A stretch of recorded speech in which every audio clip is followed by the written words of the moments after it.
दोस्तों, अचानक अयोध्या में प्रकट हुई साक्षात सीता माता कलयुग में इतना बड़ा चमत्कार देखकर उड़ गए।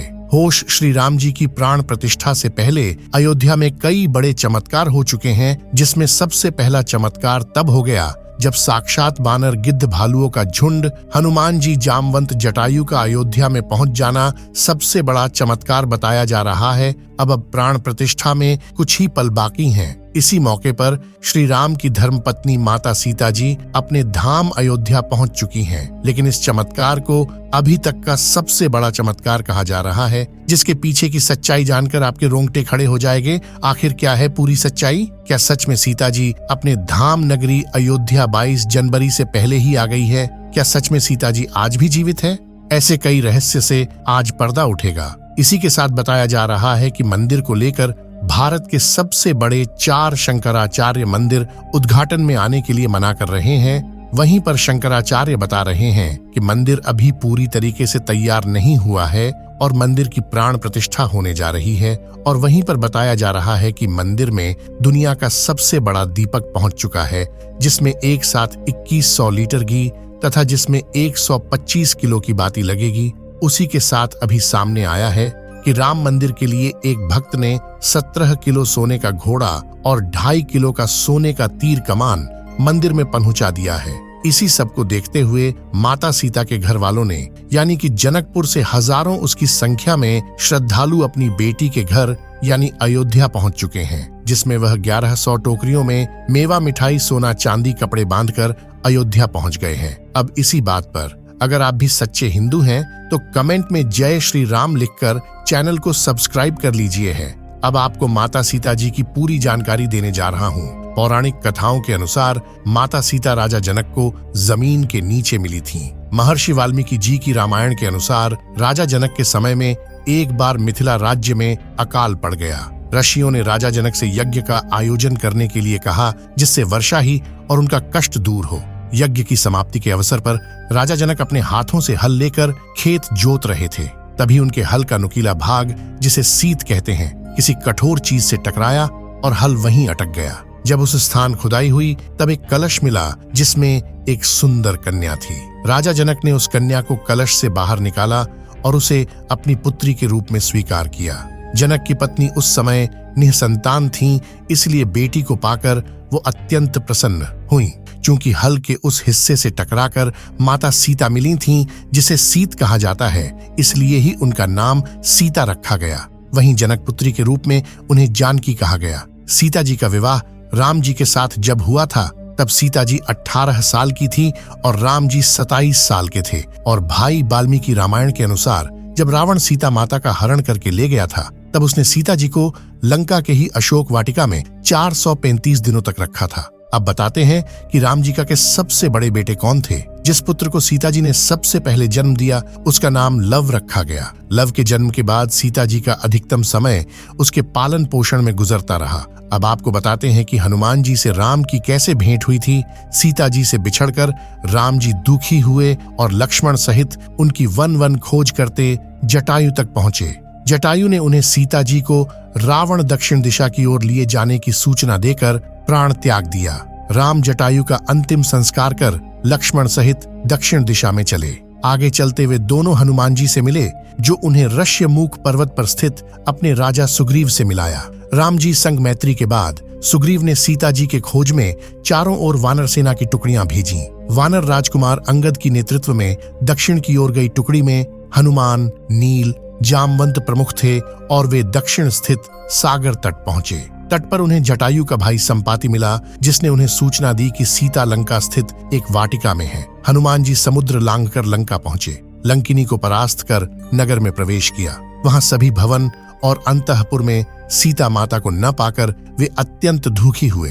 अपने प्रभु श्री राम जी को स्मरण व नमन कर अशोक वाटिका पहुंचे। वहां धुएं के बीच चिंगारी की तरह राक्षसियों के बीच एक तेजस्विनी स्वरूपा को देख सीता जी को पहचाना और हर्षित हुए। उसी समय रावण वहां पहुंचा और सीता से विवाह का प्रस्ताव किया। सीता ने घास के एक टुकड़े को अपने और रावण के बीच रखा और कहा, हे रावण, सूरज और किरण की तरह राम सीता अभिन्न है।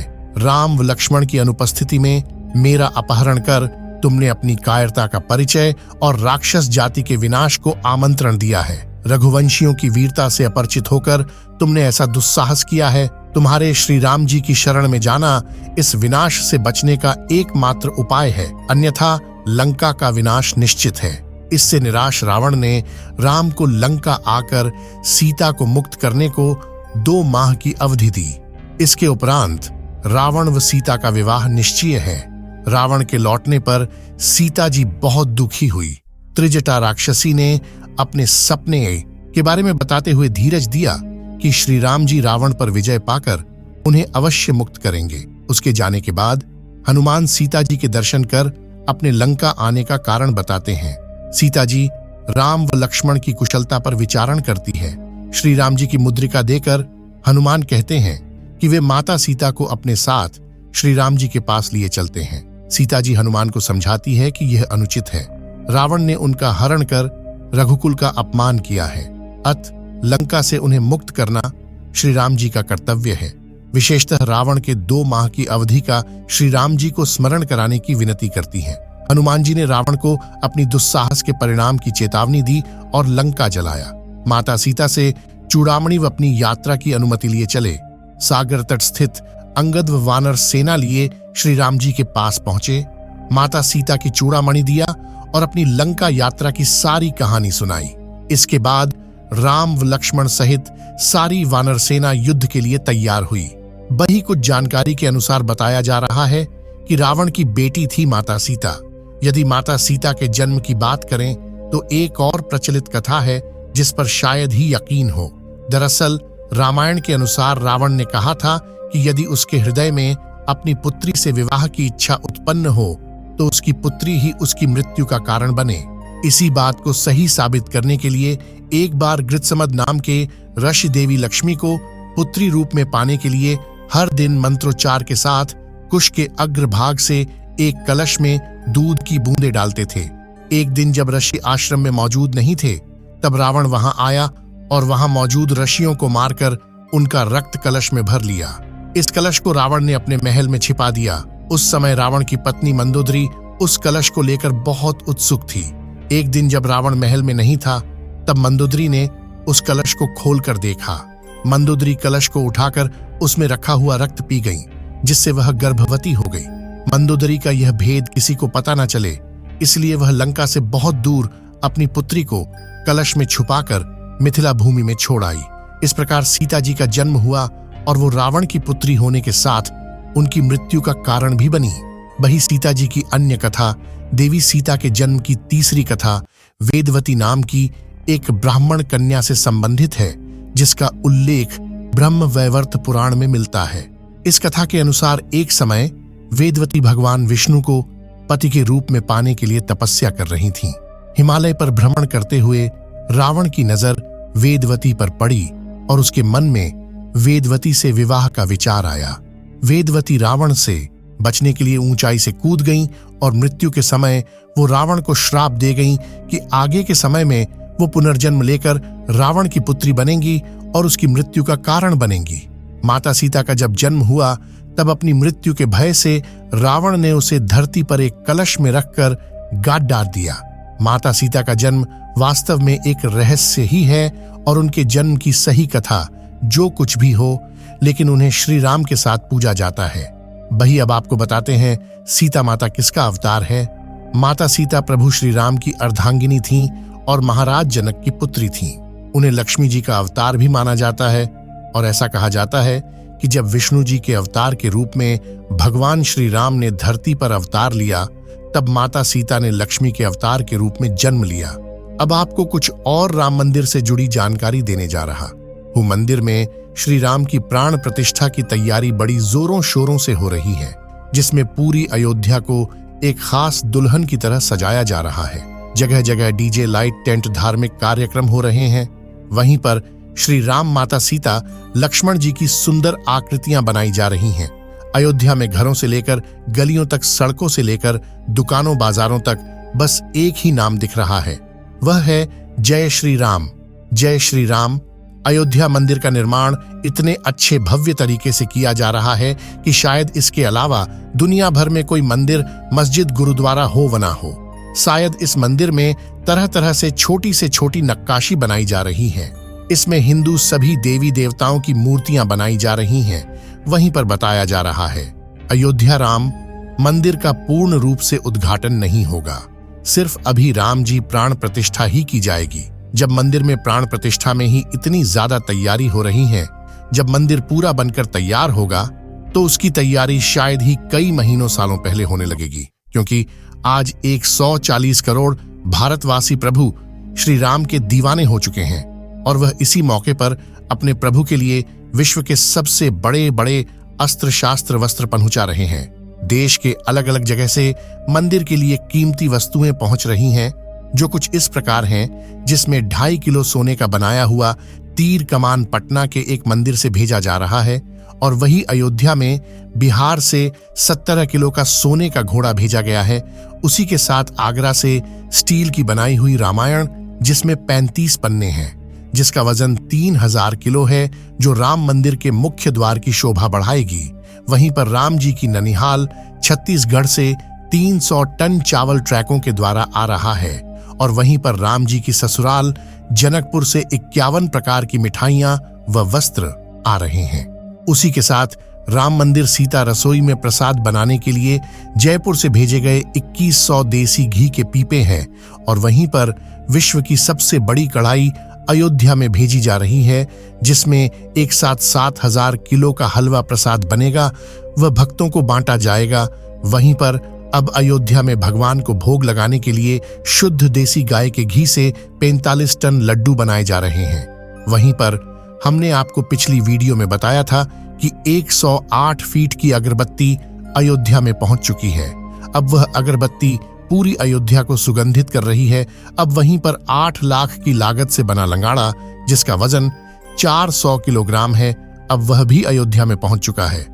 अब वहीं पर अयोध्या में दुनिया का सबसे बड़ा दीपक जलेगा, जिसमें एक साथ 2100 लीटर घी लगेगा, जिसकी बाती का वजन 1.25 कुंटल का होगा, जिसके लिए 7 करोड़ 50 लाख रुपए खर्च हुए हैं।